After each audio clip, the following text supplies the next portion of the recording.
চ্যাটজিপিটির মাধ্যমে ইসলামের বিভিন্ন বিষয় জানতে চাই, সেখানে যেসব উত্তর দেওয়া হয় তার উপর নির্ভর করা যাবে কিনা।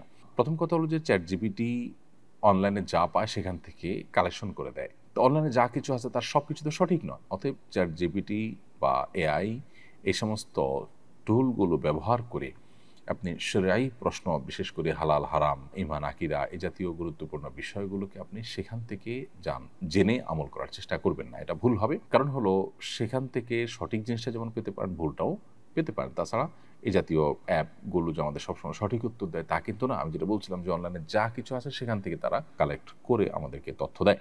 সো আপনি তাদের কাছ থেকে যদি তথ্য নেন এবং এটার উপর নির্ভর করেন, তাহলে সেক্ষেত্রে আপনি ভুল সিদ্ধান্তে উপনীত হতে পারেন। এজন্য যদি সেখান থেকে কোনো কিছু পান, সেটা যদি ক্রস চেক করে আপনি সঠিক বেঠিক যাচাই করে নিতে পারেন, তাহলে সেটা ঠিক আছে।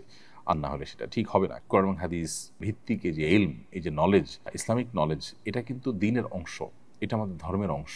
অতএব এই দ্বীন বা আমাদের ধর্ম আমরা কোত্থেকে গ্রহণ করছি সেটা ইম্পর্টেন্ট। চ্যাটজিপিটি বা এআই এগুলো থেকে কোনো মাসআলা আপনি জানতে পারেন না। হ্যাঁ, তারা আপনাকে তথ্য দিল, একটা হাদিস, দলিল প্রমাণ, ওলামাদের ফতোয়া, এগুলো রেফারেন্স দিল, সেটাকে আপনি চেক করলেন যে হ্যাঁ সঠিক দিয়েছে কিনা।